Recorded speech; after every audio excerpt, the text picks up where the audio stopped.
Well, good evening, Milestone. It is time for our midweek Milestone 15.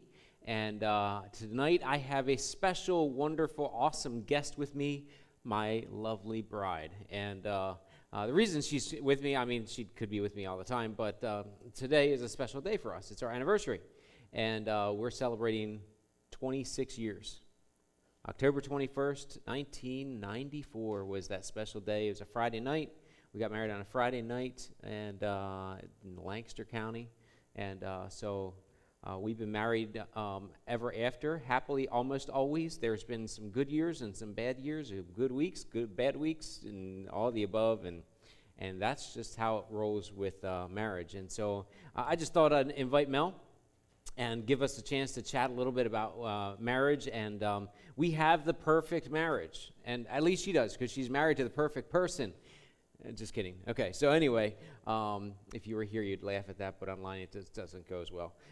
But I wanted to just share a little bit, and we want to talk a little bit about marriage and some ups and downs that maybe you have that maybe we can relate to a little bit with some of our ups and downs. And being married 26 years, if you've been married any length of time, you do realize that there's some times where you just go through some rough patches, and there's some times where you're like, man, it's just so awesome. And so you really do have those going through any relationship, and especially marriage. And so I want to talk, and we had talked about this a little bit before, I want to talk a little bit about the roughest time that, in my opinion, of our marriage, and it wasn't something we did to ourselves. It was something that kind of happened to us, and I'm going to introduce it a little bit, and then Mel can share a little bit more of the details, and we'll kind of dialogue a little. But several years ago, I guess it was around 2005, somewhere in that range. So it was about 15 years ago. So it's a bit past, but I refer back to this time a lot because it really changed my perspective on marriage and what it is to be a husband. And it really comes out of Ephesians chapter 5, where it says, "Husbands, love your wives. Love your wives.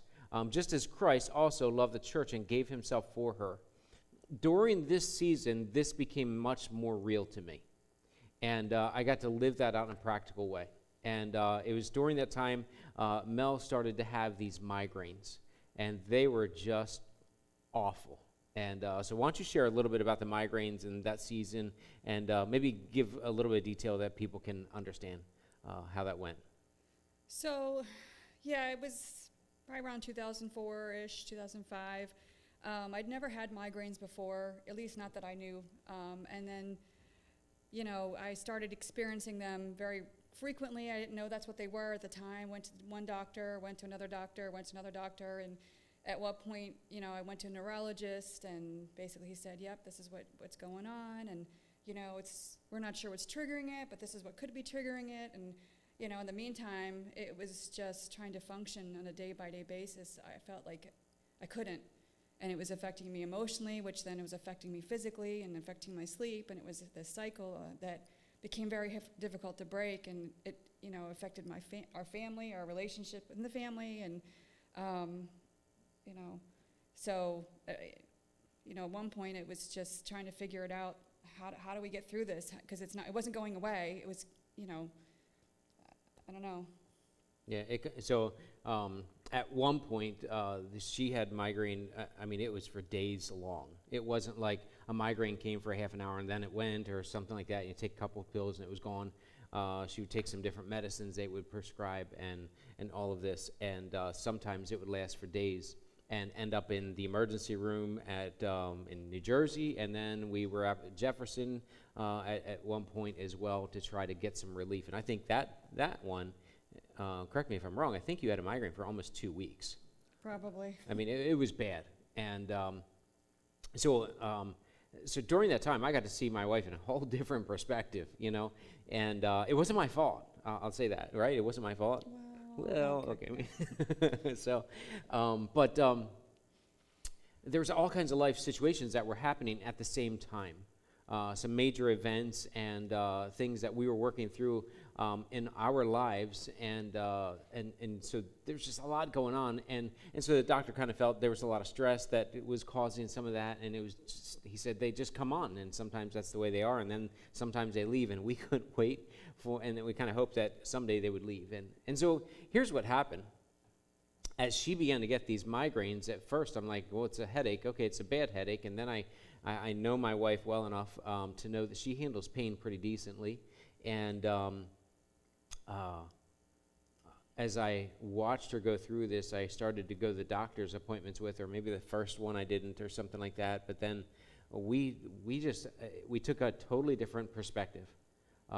We teamed up. We made this our fight.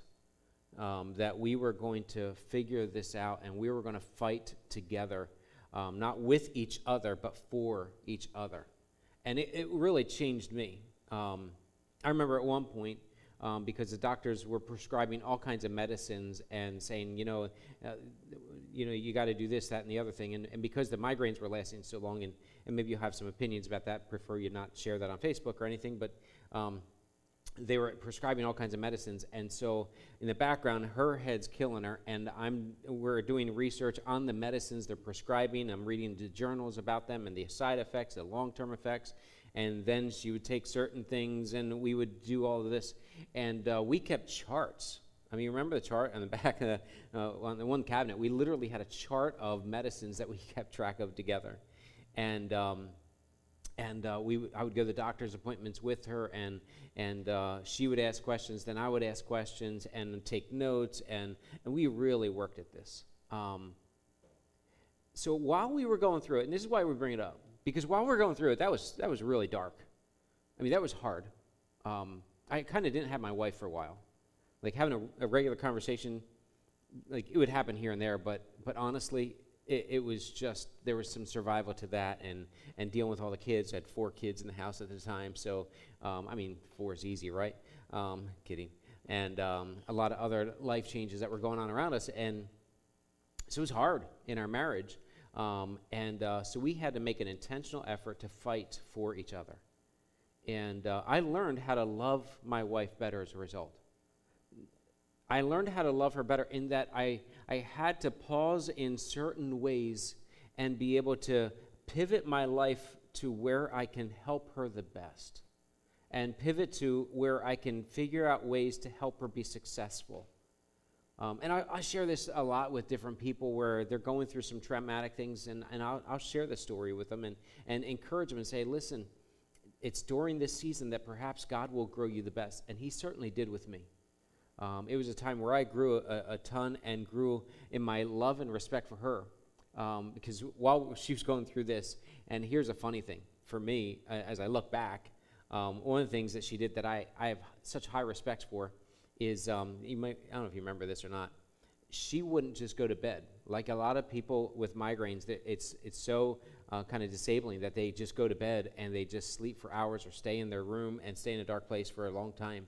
And she worked so hard at staying active, staying with the kids, doing everything she could.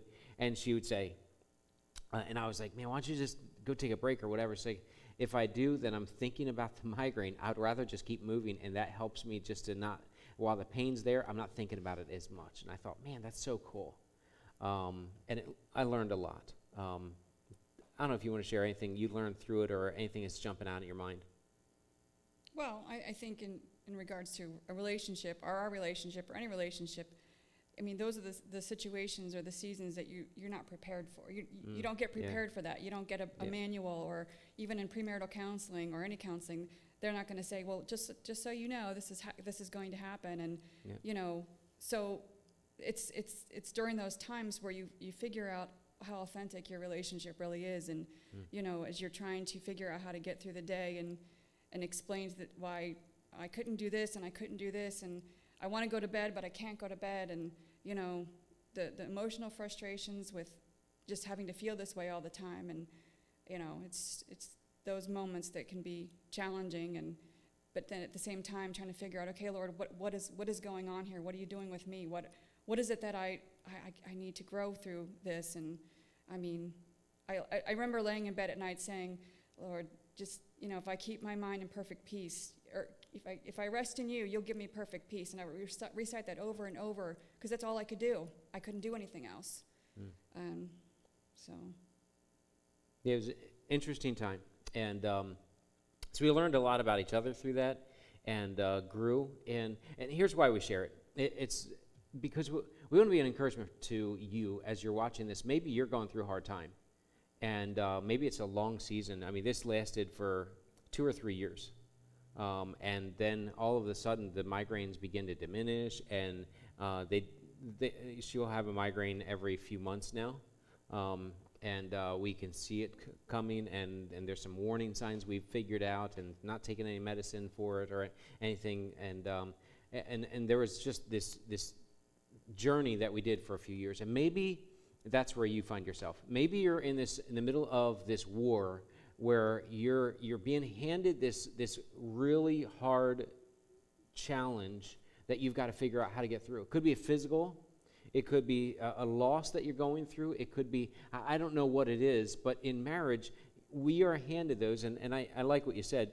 You're not prepared for it. You don't have a notebook that says, and tomorrow, guess what's going to happen? And here's how you should respond. It's not that at all. It's that it comes, and while it's here, you've got to make some choices in that moment. And during that time, for us, it was, we did a lot of praying together. We really worked at talking through Scripture. I remember there's a lot of nights that we would go to bed and I'd be reading some Psalms to you. And well, because I said your voice kind of put me to sleep. yeah, it did. Still, anyway, that's another story. But we would do all kinds of things and really worked at it. And so really we want to encourage you for that.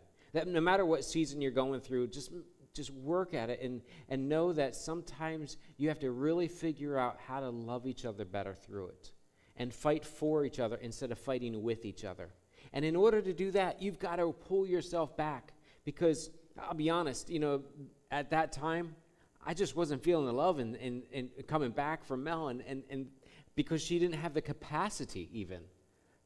But it didn't matter to me, because I'm me, and I had different things. I was like, well, I want, and I had to really work through all of those things at that season as well, as I'm sure she did on a different level. And so wherever you're at, I just want to encourage you, fight for each other, love each other in this way. Husbands, you're given this, and in this text in Ephesians 5, it says for husbands to love your wives several times. It's a reminder. Husbands love. Why? Because your wife needs love. And you are the one that God has put there to love her. And I always say we're perfectly matched for each other, don't I? I say that all the time. We're perfectly matched for each other. My personality works perfectly with hers in that the way God's designed me is exactly the way it needs to be for her. And so we want to encourage you for that. And one of the things we try to do is we try not to always have serious conversations as well.